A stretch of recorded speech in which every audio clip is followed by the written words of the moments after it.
after years of coming so close but falling short, he's finally here today. One of the most anticipated Clash Royale League World Finals debuts, Ian77's!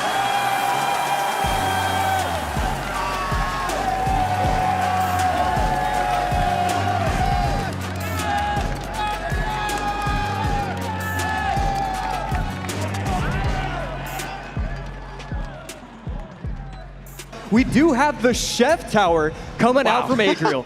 No, yeah, I can't believe this. I think this is the first Chef Tower of the day, and, you know, I don't blame him.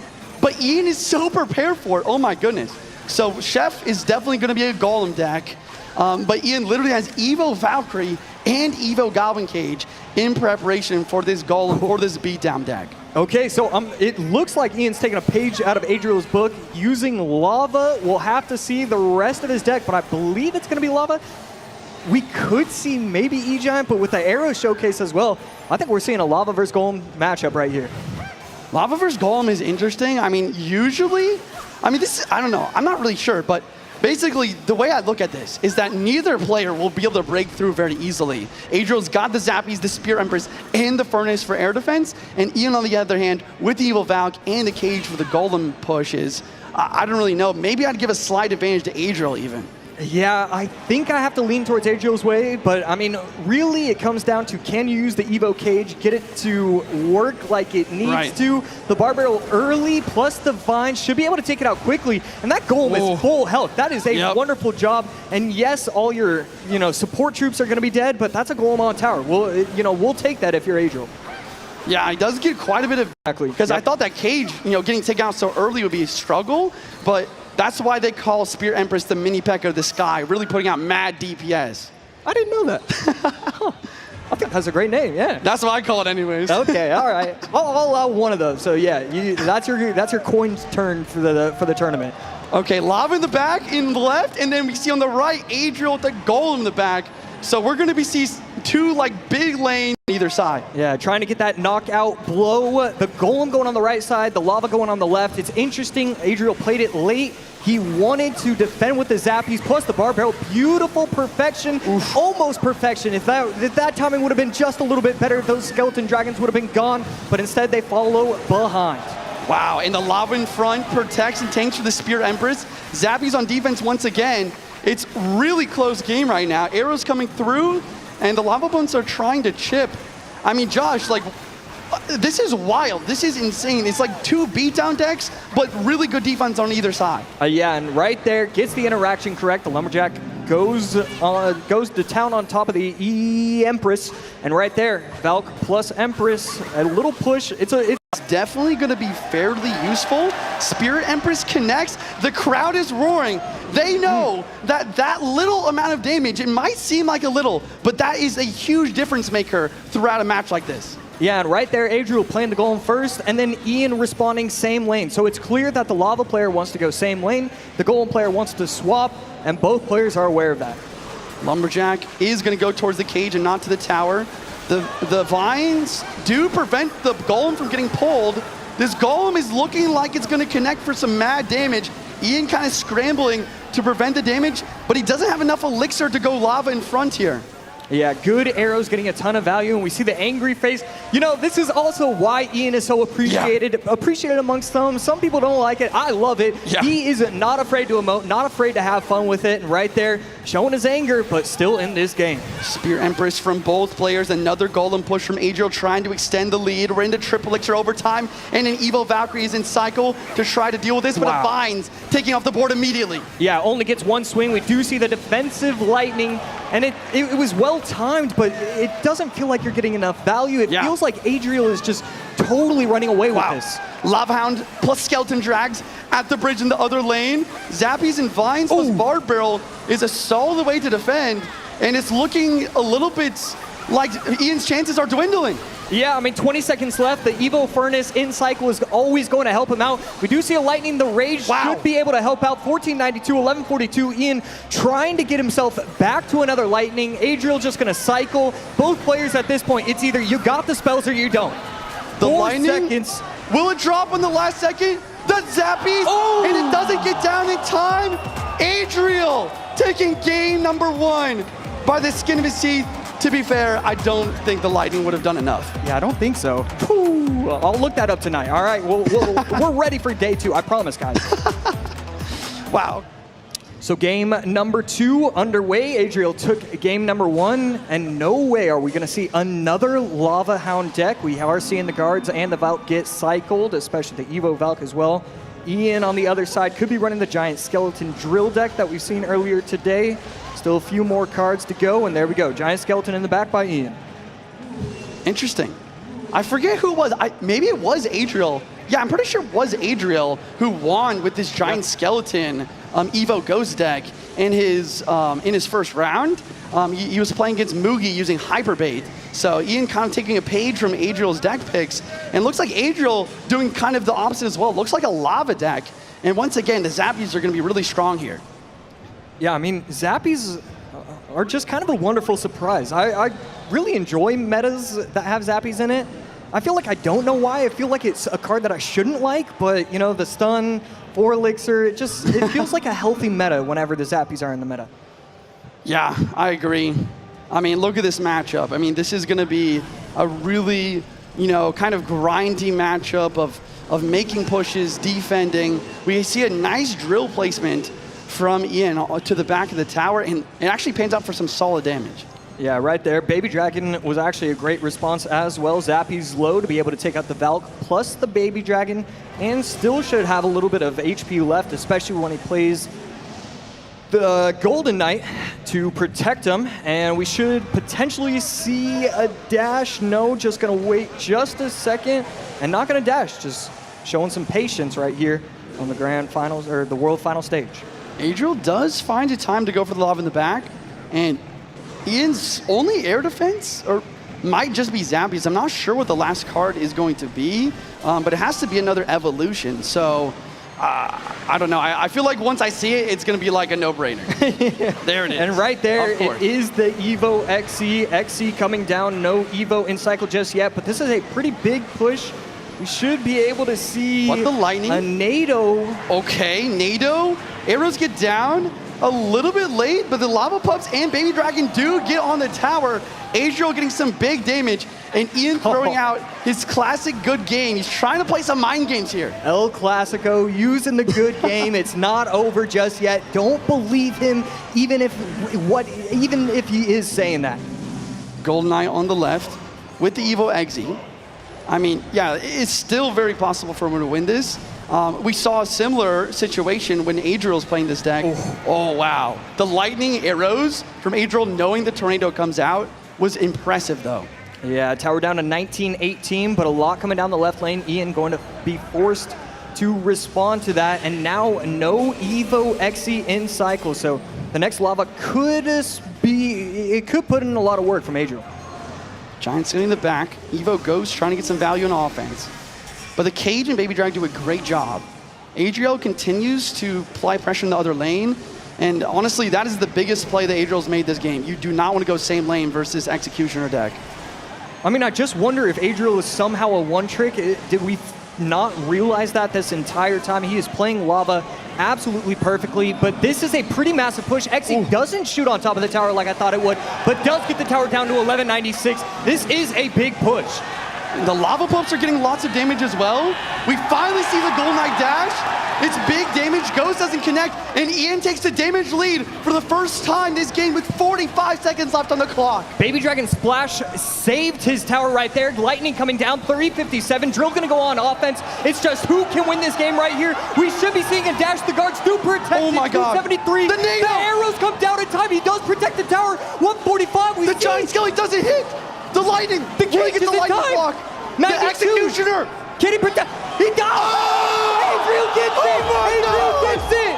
Oh my gosh. And it's going to be a victory for Adriel. How does he do it over and over? Oh my goodness. Celebrating, showing the flag. Wow. World Finals, Day 2, Match 1, Ian versus Vitor. And there's the crowd. The crowd has been so amazing these couple of days. Ian already started off with the Cannoneer instead of the Princess Tower, and cycling the Royal Ghost. I already love Ian77's deck. Yep, most likely going to Mortar. This is a very popular Mortar deck that's been played out there, usually with Goblin Stein. We've seen it with Arrows. We've seen it with Lightning. Feels like Lightning is usually the best way to go. But actually, he's going to run a different version. There is an Evo Skarmy version out there as well. Not quite as popular. Excited to see Ian come out with it in game number 1. And obviously, I'm excited to see Mortar in game number 1. And Ian, I believe he's probably just recognizing the matchup early on, going with the Mother Witch super high. Usually we see it cycle behind the crown or the King Tower. It's okay if you're giving up fireball damage early. Right there, just cycles it so high. Not sure how I'm feeling about that. And a lot of responses to drill here when you see the Ghost, you see the Skeleton King, and you see that Skarmy. So something that Vitor is going to have to think about.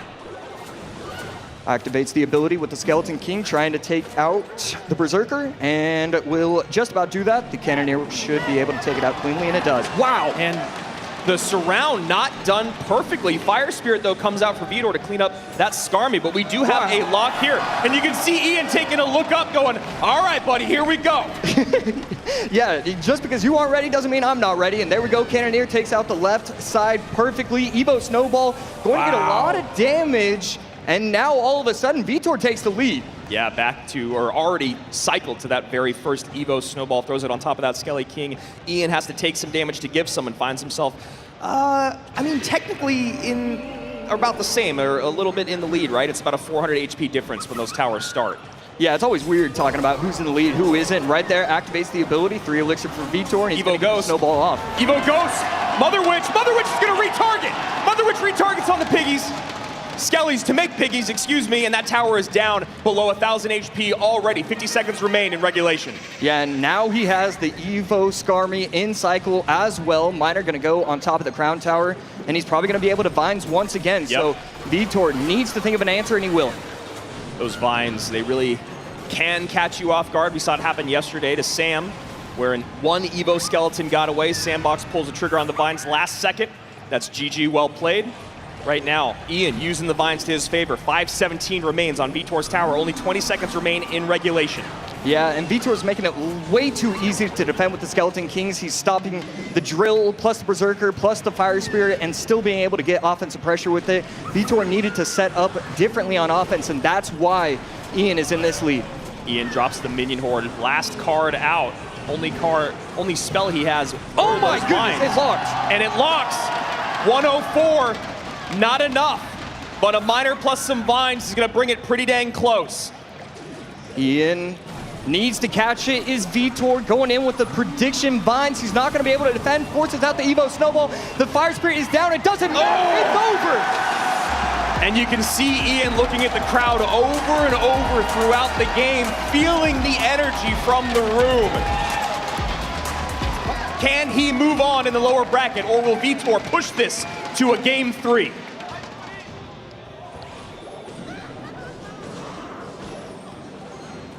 Good Mother Witch, going to be able to spawn 3 little piggies. The cannon should be able to defend properly. And Vitor just going to be waiting, and he's going to be messing around with one of those. Let's say Ian looks like he's running hog, which is, and you look at him, he even knows the crowd is here for it. I mean, that's when you know, right? You're just like, this is my win condition. I'm going to play hog for you guys. And he keeps looking up at that crowd. And like you said, Josh, I like the showmanship, but I hope that he doesn't get distracted. Yeah, and that is what happens. Firecracker on the left side should be able to take care of most of the Zappies with the help of the Bar Barrel. He recognizes Vitor shouldn't have a lot of Elixir, and the Fisherman to pull it to the King Tower. Good Fisherman from Vitor, but I don't know. Ian just looks like he knows this matchup so perfectly. He's just not worried. Ian, one of the first people to complete the 20-win challenge with Hog EQ. He was saying a lot in his video that Hog EQ is not as popular as it has been, not seeing a lot of it in the 20-win challenge. Then he did it, and then I started to see a lot more of it. I don't know if those things I watched correspond. that same YouTube video. It was a great video. Yeah, he's a great content creator. So here we go early on. Things pretty close. Did get a Hog hit in, but it did have to sacrifice a King Tower activation. And this is also interesting because Vitor and his coach are known to go beat down after losing game 1. So I wonder if this is a deck that Ian feels incredibly confident with getting another hog hit or two in, and he's got a decent counter push on the right-hand side. Yeah, beautiful setup from Ian. He's not going to go with the cannon low. Instead, he's going to defend with the Mighty Miner, take out the RG, protect himself from those zappies. Ghost is going to stay alive long enough that the tower can take it out, and the Mighty Miner plus Skelly is going to lock everything up. Skelly's come down to clean up that zappy. Really like that play there, just to make sure the Mighty Miner doesn't lose too much HP. Now going back in, going to have to get that Fish Boy in, and pulls it right back to the Giant Skelly. I don't know if that's going to be enough DPS. Oh, there it is. Okay. Yeah, the slow from the Fisherman saves him, and the Evo Cannon plus Firecracker plus E-Spirit. I mean, his micro is just beautiful. I mean, when you get to play your comfort on the biggest stage in the world, it's very difficult for your opponent, right? Especially when you find yourself in a decent matchup, and the crowd is loving it. 1784, another hog hit in, 1467, lowest tower for Ian, 2652. This is the guy that everyone was expecting to see yesterday. Yeah, and right there, he gets the Skellies in time. I mean, Ian is playing this perfectly. We know how talented he is with this. We expect that from him, but still, to do it on the live stage is something else. The prediction, right EQ! Ian looks up to the crowd. He knows he's sewn things up, and you can see right there on Vitor's face, he knows it's over. I mean, Ian just cycling the bar barrel right there, trying to get himself to another couple Earthquakes. Might go in with the hogs, but instead just going to defend. He just looks so comfortable. And Mother Witch right there looking for those Skellies that might come out. Instead of Bar Barrel comes out. There is the bomb from the Mighty Miner. A little bit of a push here, but very manageable for Ian. Yeah, right here, a little bit going on. But yeah, a little dicey, actually. The Mighty Miner going to be able to take out the Mother Witch. Tower down to 1143, and good game coming out from Vitor. He's going to try and pull the trick that Ian pulls off all the time, but we're going to see if he actually wants to defend, and he will. There's just no way to get through this AC with the amount of damage that needs to be done by Vitor. The EQ Here cycle, it is, the cycle. That's going to do it. And Ian does it with his comfort deck to stay alive and keep the run going in his 2025 World Finals run. Find the motivation and discipline within yourself instead. Well, let's see if Lucas can do that, knowing that this is a home crowd for Ian. Here we go, elimination match between Ian and Lucas. Who's going to take it? Game number one. Log from Ian and an E-Spirit, maybe Hog Rider. Looking like he's going back to his bread and butter. Like it. Love to see it. Both these guys. We're going to see Lucas playing Miner, Ian playing Hog. This is the type of matchup you want to see. And Ian already with the emotes, but as you guys said before, those emotes don't really mean anything other than Ian's just doing what he does. Right. Ice Spirit here will stop the Hog Rider. Will the Firecracker? No, it doesn't. Oh, wow. Okay, wow. The Hog just gets a connection, but the Firecracker does activate King. So Lucas is in a decent position going forward from here. Perfect time to E-Spirit there to clean up the Royal Ghost, make sure it doesn't go invisible once again, but it is Lucas with the... Oh, excuse me, looks like these graphics are a bit swapped. Ian's on the bottom of the screen, Lucas at the top. Hog inbound. Mine are doing a great job of defending. And Hog trying to go on through, stopped by the cannon. Lucas taking pause here. You imagine they've played this matchup against each other numerous times, maybe on ladder over the years, different versions of Miner control. Oof. And bomb does not go off in time. You see Ian with a little bit of a smile there, wishing he could have got that damage. Second Ghost of the game. Evo Ghost will be in cycle soon. A very common idea is to use that Evo Ghost on defense from the Hog to prevent Earthquake value and to get a counter push. We'll see if Lucas is going to be able to make that happen. Sneaks the Hog right in front, pre-Earthquake for the cannon. Hog Rider going to go through and get another shot in. So much spent. Bar Barrel, cannon, minions, doesn't matter. Ian breaks through once again. I've played against Ian on ladder quite a few times, and this is always what it feels like. It seems like for some reason, his Hog Rider always just gets that final hit in. It's the perfect timing, the early pre-Earthquake, knowing exactly how your opponent's going to respond, how much damage the units do, or the units that are in his hand, watching the cycle. And there we go. This is what you were talking about before, Juicy. The anti-Earthquake placement pushes it over with the Skellies. Firecracker not getting on top of tower there. 1941, Royal Ghost comes in, and Firecracker almost gets it a shot off. Okay, here we go. This is Lucas's chance to really strike back. Evo goes, baiting out a lot of elixir on the left side. Miner trying to get some chip. And this is a really solid comeback from Lucas. It's just very even all of a sudden. Even Lucas taking lead.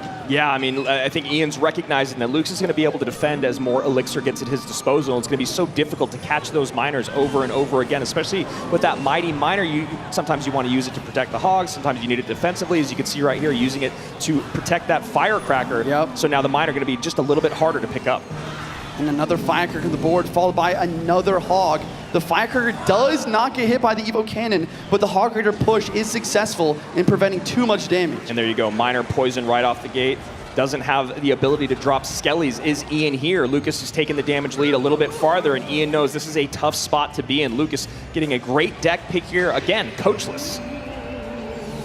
Firecracker trying to get on tower. I think no, it doesn't. It doesn't get a single amount of chip. It does a little bit now, though. Ian's trying to make something happen despite Lucas's very solid Hog defenses. And these minions are great because that Mighty Miner, you want to use the ability to take him off the board, but now instead not going to be a good tank at the bridge here. Although Hog getting a little bit of protection from the Mighty, Cannon going to clean things up, and now Lucas going right back on offense. Miner, Ice Spirit, Royal Ghost, minions. Slight misstep on the Evo Cannon, forcing the Firecracker to come out for the minions. The poison does go down in case of skeletons, but Ian saves all of his Elixir to try to make one final push here in triple time. Yeah, Ian has to have a miracle happen here. Royal Ghost out on top of the cannon, minions, everything. And overspend doesn't matter when you have the lead plus Miner Poison Juicy. Is there any way to turn this around other than a miracle or a misplay? I think that it's possible. He needs to keep up the pressure, and he needs to have very cheap, effective defenses versus these Miner. 991, 883, Miner goes in. Firecracker to catch the minions at the bridge. Mighty Miner at the bridge on the opposite side. Most likely going to put a Hog behind. There it is. Early Earthquake. Cannon out of range. Great placement there from Lucas. Ian back in the lead, though. Yeah, Ian back in the lead. Continue to apply that pressure. Now a pre-poison plus Miner coming in hot. And Ian knows he can't defend. He decides to attack instead. Hog does get pulled. Minions are there. Oh my gosh. Hog almost gets a hit. Oh my gosh, it's so close. Another Hog inbound. Need a way to stop this Hog. You need a way. There's the cannon. The Evo Cannon stalls enough. One more Miner inbound and the poison is enough. Lucas X Gamer takes game number 1. And what a beautiful showing there. Okay, Ian just going straight for the aggression. I like that. And we talked about yesterday, Goblin Hut, not really what you want to see defense-wise. Yeah, not my favorite thing to run into a Goblin Hut, or I mean have a Goblin Hut for that. Mortar going to clean it up pretty cleanly there. Going to get some Goblins out to protect that Mortar. And now a Mortar shot is locked on the tower for at least a couple shots. AQ has to come down. Okay, one shot is through though. And the Boss Bandit, will the ability, okay, the ability does get down from the Queen at time, but this Boss Bandit is still very healthy. This looks, it has pieces of the deck that we saw Mo run yesterday with Skeleton Barrel. We saw the Overwhelm that he put on against Sandbox. That was the game where Mo took 0 damage at all. The only person to do it at all yesterday, which was absolutely incredible. Lucas here. What are we seeing here at the bottom of the screen, Juice? What do you think? I got you. I'm pretty sure it's going to be the Drill. A lot of the time with Evo Snowball, you will see Drill as the main win condition. Matchup-wise, I actually kind of like it for Lucas. Yeah. You know, if Lucas can get his cycle correct, have the Queen for the Mortars, and as well as use the Valkyrie efficiently on defense, yeah, it's a really good shot. But Ian is trying to basically abuse the fact that his starting hand was bad and continue to apply pressure while his cycle's messed up. Yeah, and this is the deck that we saw Mo run yesterday. I had a little bit of fun with it, of course, being a new Mortar deck I haven't seen out in the world yet. The synergy between the Boss Bandit and the Skeleton Barrel is really interesting. We're going to see it right here. You usually want the barrel in front of the tank unit, but instead you can go Boss Bandit up front. You can use the ability, get the Skeleton Barrel in. Wow. And Boss Bandit goes a little too far back. High Berserker there. A nice play by Lucas. Wow. Okay, the Fire Spirit is going to tank. Evo Valkyrie, wow. Oh my gosh, I keep saying wow, but this is just, this is so amazing. But really nice from Lucas to kind of delay on that Valkyrie to try to get more value out of it, and Ian kind of playing into his hand with that gang. And we finally see the first little lick of damage come through against this deck. As we said, Mo took 0 yesterday, and now Ian just takes a little bit from that Evo Valkyrie.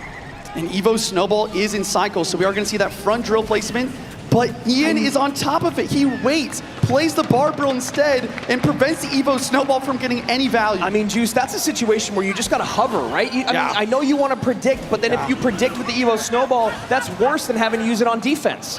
Evo Skeleton Barrel in cycle. Boss Bandit almost connects. Will Lucas have enough Elixir? And Boss Bandit dashes. Wow! With the Skellies. Boss Bandit at the bridge. Lucas is low in elixir. He gets the Valkyrie down barely in time to stay in this match. But wow, insane pressure from Ian continuing to push the advantage. The Boss Bandit is such an elixir leech when you talk about having to play against it, Juicy. If you don't defend it perfectly, you must get it down to stop that dash. And Lucas hasn't been able to get back on offense in about a minute, and now the mortar locks again. The mortar is connecting, and the Boss Bandit is protecting. It's dashing every which way, and the mortar continues to send volleys at this tower. Boss Bandit connects. We're getting our first game free of the day. Excellent play. And one will move on. Ice Spirit the bridge from Ian. He has not been waiting for his opponent in any of these games. Immediate hog, immediate mortar, immediate Ice Spirit the bridge. He wants to get in the gameplay. He wants to start figuring out what his opponent's using so he can begin to outplay. Guards plus Ice Wiz. Could mean mortar. Yeah. Guards, Ice Wiz, E-Spirit. Mortar's an option. With the E-Spirit, it can be Grave Yeah, I Art. was just going to say, with the E-Spirit coming out. Interesting. Yeah, roll a Giant then. And Royal Giant going up against Control. We saw a similar situation. Look at Ian looking out at the crowd, talking to the crowd, literally in the middle of the match, talking to the crowd. This was a similar matchup to what we saw yesterday when we saw, it was at the end of the day. Yeah, I think it was Monk Sam. RG versus It was Tesla. Sam. I think it was Sandbox, yeah. And the question is, does Lucas have the lightning? I think the lightning is definitely what you want in this sort of matchup so you can help break through those Teslas. And the fireball is just really not going to do the job. So Ian going complete control here. Lucas going back to relative comfort, being one of the better RG players out there in the world. We'll see if he can figure out the equation to break through. Yesterday, Sam could not figure it out. Sandy played perfect D. Delivery dropping down. Evil Ice Spirit just freezes everything. And that's why we saw Ian drop the Ice Spirit the bridge first play. Yep. Getting that Evil Ice Spirit cycle to time it perfectly for when the RG Evo will be there. He's able to really control the defense. You don't know what to play, cycle your cheapest Evo. I learned that from watching Juicy J. Shout out to Andrew, dude. Always making me smile on stage. And E-Spirit here is going to continue to apply pressure. And I guess the biggest thing to I really think about here is if I'm Lucas, if I'm the RG player, how am I going to break through? We really saw, Sandbox really lock it down in yesterday's game, and I think Lucas knows best. RG the back. I was just going to say, I think what you got to try to do is start getting those double RGs out. Ian's going to take that rocket damage, no problem here in single. 25-78, lowest tower on the board. Lucas getting a little bit more in with that Monk reflection, bringing that tower down to 27-41, and a miner goes to the back. Yep. Monk gonna drop. He wants to prevent any more rockets on tower, using that ability to his advantage. RG does get one hit from Lucas, starting to even up this match. And a high Tesla here to maybe help support the Monk. And one of the things about losing that 3-card cycle is these RG decks, it's so much harder to get 2 RGs out on the board. And Evo RG coming in. Ian spending everything he can, but that RG does retarget. Wow. Oh, wait, the Monk is being paid for. The Monk gets the power on tower. That is game-changing damage. Even with the fireball to prevent breakthrough, he needed that to happen. And a huge slap, I guess, from the Monk. A chop. 2065, 2186. Ice was the does catch. pick up the miner. Insane. Snowball's going to try to push everything away, and the miner does start to connect. 2034, 1985 to 2065, neck and neck. Lucas cycles his non-Evo RG to the left-hand side as another miner comes in. Guards close enough to turn around. 2 monks on the board now, trying to break through. Ice Wiz plus Log trying to get rid of the guards as well. This Evo Tesla continues to be a defensive menace. And that delivery, I believe, hits the Ice Wiz and the RG. RG on the left gets a shot. Now RG on the right coming in. Evo RG, Tesla comes in just in time. My goodness, we are heading into triple extra overtime. In 5 The guards! Oh, Knight barely gets down for the guards. 3 Knights on the board for a split second. The Knight gets a little bit of chip here, and Lucas starting a Monk in the back, once again trying to prevent rocket value. 1784, 2065. Lucas needs to make something happen in the next 50 seconds, but having a tough time doing it. Ian doesn't even need a rocket cycle. Guard's a little bit late. That could be game-changing damage to the miner connecting. Lucas needs the double RG to break through. And wow, and he tries to predict the Monk with the rocket, but he doesn't get it. I don't know. This is Lucas's time. yeah, maybe going for a little bit too much, but probably recognizing he can get back to that second Tesla, no problem. There it is. Now we need another RG, but Lucas can't find a way to break through. Wow, another Monk at the bridge. 20 seconds on the clock. We'll see another RG soon. He's got to play defense on the left, Juicy. He can't just let it go. E-Spirit has to come down and the guards. He can't support the RG. The rocket does too much damage, and there it goes. Can he get the prediction? Can he get it? Oh! The rocket does not go! It does not get deflected! Almost gets it. Lucas knows he missed it by a split second, and he's sent home by a millisecond. Oh my goodness! Ian in the crowd. Mohamed Light and Ian, let's go. We're into game one. Both players locked in. Good luck from both players. And a wall breaker's in the back for Mo. I really like this play. Not a huge surprise. Mohamed has opened with this a few times. Royal Giant is the show for Ian. Yeah, and Mo's just going back to his bread and butter, his comfort. He won 4 20-win challenges on 4 different accounts with this Minor Poison Ice Wiz control variation. Are you surprised to see him go here again, though, given that we essentially just had that same conversation? You know, I'm not. I think that no matter what, you know, if you take a loss with your best deck, it's still your best deck, and you can take what you learned previously and kind of apply it into this game. Ability does put a little bit of damage onto that Royal Ghost. Mighty Miner will finish off the Fisherman. First minute away, and just a little bit of chip both directions. It's really interesting to see the Firecracker variation from Ian with the Royal Giant. I think it could be good, just apply some pressure, and it's going to help versus the Goblin Hunts as well. Big connection for Mohamed. Now opens up the scoring. Yeah, another thing to think about once again is what spell do you choose with your Royal Giant deck? In this sort of situation, I think a Fireball is a little bit... Wait, he's not... Wait, is he using Mega Knight. Hog? I'm not sure.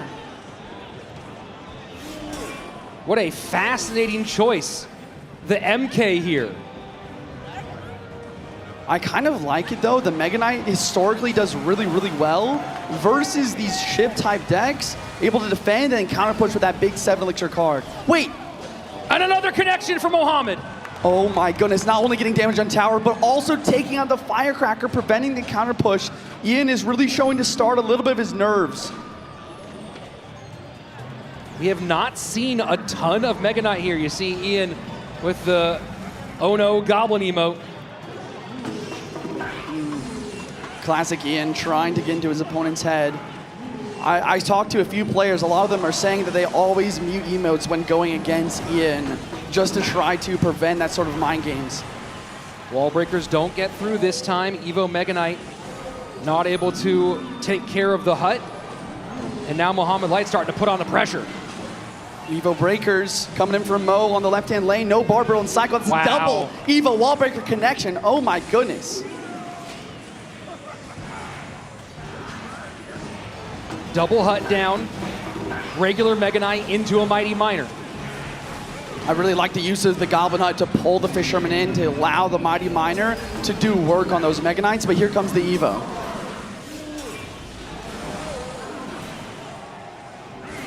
And now Royal Giant behind. Mighty Miner to try and clean it up. Fisherman's not there, and Ian calls good game. Yeah. Unbelievable.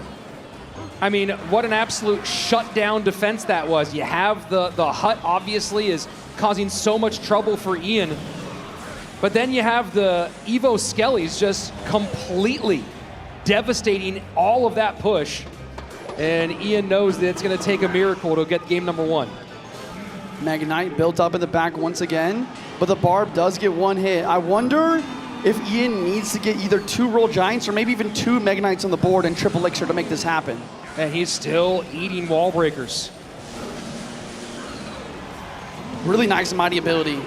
Kind of just preventing damage to the right, but also cleaning up the ghost on the left at the same exact time. And just the hardest thing for Ian here is the dual lane pressure has been unrelenting. Yeah. And he's had no real way to control this game in both the left and right side. And that is what the change to the 3-card cycle is about. You know, it hurts Hog sometimes, but being able to have, oh my gosh, with the wall breakers, but being able to have multiple Mighties on the board to defend is huge. 2 Mega Knights down, Evo Royal Ghost as well. RG on the right-hand side. This might be it. There's a lot on the board here. Ian might have to ignore the miner and just go after it. E-Spirit to hit. Will the Royal Giant turn around? Mega Knight all over the place. 48 HP. Lightning in. Can the Royal Giant do it in time? Can the Royal Giant do enough? It's not going to happen. Poison down. Mohamed Light wins game number 1. Wow. Game 2 of Ian and Mohamed Light. We see a good luck from Ian. He's got the Cannoneer Tower. Most likely either going to be Mortar or Hyperbait, based on my knowledge. And he's got a gang, so really could be open to either. So Ian going cycle as maybe we thought. Question is, what do Mohamed Light and Alan have ready for it? Firecracker guards. Going to be either Hog or Royal Giant paired with that Firecracker. Skeleton Barrel from Ian. E-Spirit is in the deck here. Wow. And the Ghost. That's what we just talked about, right? Ghost not played in that previous deck as it normally would be, available and in use here. Log going to come through, kind of protect the Electro Wizard, force Mohamed Light to spend more elixir, or decide to take a hit. Mo is not too worried to take a hit on the right-hand side because he's already taken damage to the left, kind of letting Ian split up the damage to try and conserve that elixir advantage. What do you think Ian's looking for with the E-Wiz pick here? You know, I think it's good versus bait. Obviously, any sort of Mighty Miner or Inferno Dragon deck, it's going to be great for. But ever since the buffed Electro Wizard, it's actually a lot stronger than people realize. And obviously, kind of using it as a secondary spell on defense can be super important. Here we go, Hog in, E-Wiz high. And this is going to shut down this Hog with no hits. Ian's starting to open up some damage here. Yeah, both players kind of feeling each other out, trying to figure out what's good. Ian's tower definitely starting with a little bit less HP overall, and a little bit of a lead, but Mo is always taking that sort of thing into account. Hog in, high mortar. I wonder if Cannoneer can shut this down. He's not sure, so he drops the Electro Wizard. Evo Ghost on the board. Can he protect that in order to get the counter push? Doesn't look like it. The E-Wiz does a good job, though. Here we go. Fireball in. Skeletons all over. Log comes down. I'm trying to figure out what Mo's last card is. Obviously, it could be Earthquake, but he didn't use Lightning previously. So that Lightning could be a difference maker, although I think he'd much rather Earthquake for the Mortar and for the Goblin Gang. Little splash on that tower from the Firecracker. Skeleton Barrel opposite lane from Ian. Getting closer to sudden death overtime, and at the moment, things fairly close, about 100 HP separating on the right-hand lane. A lot of pressure in the right-hand lane to try and punish that 6 elixir card of the Boss Bandit in the back. And this actually forces Ian to use a defensive Evo Mortar. That's definitely going to give Mo an edge to continue to attack and not have to worry about that on offense.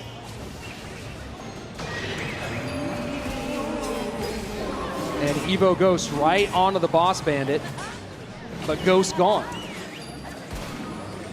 Yeah, I mean, we talk about mini metas in Clash Royale League. I mean, we really don't see much of Boss Bandit in the normal game, but the Boss Bandit has really shown up to be very powerful in this tournament.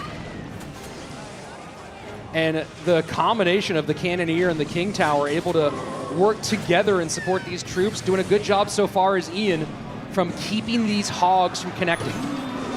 Will the Ghost clutch up? It does, and the Log will drop as well. But Ian does continue his advantage, getting that Evo Skeleton Barrel drop on tower.